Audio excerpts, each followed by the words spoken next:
Have you ever studied for hours, felt confident, and then blanked during the exam? Today, I'm going to show you why that happens and how to fix it using active recall, the most powerful learning technique backed by science. Most of us fall into a trap. We highlight our notes, reread chapters, and make beautiful summaries. It feels productive, right? But here's the problem. This creates what scientists call the illusion of competence. You feel like you know it, but you're just recognizing information, not actually retrieving it. And on exam day, when you need to pull that information from memory, it's not there. This is what happens. You've studied hard, you feel prepared, but during the exam, your brain is running at 20% capacity. You're thinking, wait, I studied this, but the information just won't come. This isn't because you didn't study enough. It's because you studied the wrong way. So what's the solution? Active recall. Instead of passively reading your notes, you force your brain to retrieve information.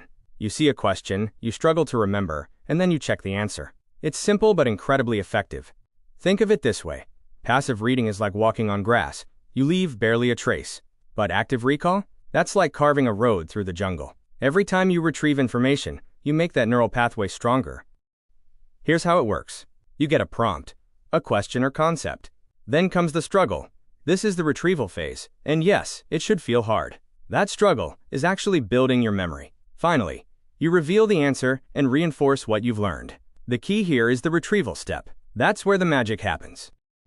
Let me show you why this works. This visual represents your brain's neural pathways.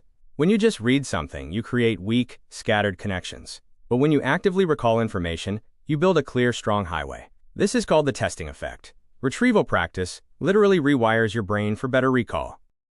So what's the solution? Active recall.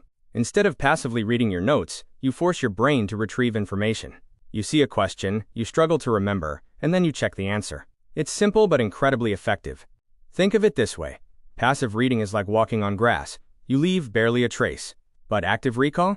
That's like carving a road through the jungle. Every time you retrieve information, you make that neural pathway stronger. So how do you actually do this? Method 1. Flashcards. Tools like Anki or Quizlet are perfect for this. But here's the key. When you see the question, try to predict the answer first, then flip the card. Don't just immediately check the back. That moment of struggle is what builds your memory. Method 2. Be the examiner. Instead of summarizing your textbook, write questions about it. Turn every concept into a quiz question. This forces you to think critically about what's actually important and what you'll need to retrieve later. Method 3. The blurting method. Read a section, close your book, and write down everything you remember. Don't peek. Struggle through it. Then check what you missed. This is brutal, but incredibly effective. And method 4, the Feynman technique. Teach the concept out loud to someone, or even to a rubber duck. If you can explain it simply without looking at your notes, you truly understand it. If you can't, you've found exactly what you need to review. Now here's the multiplier that makes active recall even more powerful. Spaced repetition.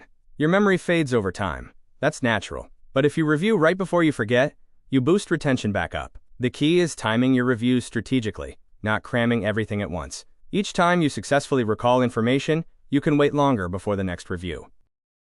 So when should you review? A simple schedule. First review after 1 day, then after 1 week, then 2 weeks, then 1 month. Each successful retrieval makes the memory stronger and the interval longer. This is how you move information from short-term memory into long-term memory permanently. Here's your new study protocol. First, stop passive reading. No more endless highlighting and rereading. Second, embrace the struggle. If it feels easy, you're not learning. The difficulty is the point. And third, test yourself constantly. Don't rest on what you think you know. Quiz yourself, struggle through it, and reinforce it. This is how you actually learn. Be sure to embrace this new protocol. Stop passive reading, embrace the struggle, and test. Don't rest. Check out the links for study hacks and free flashcard templates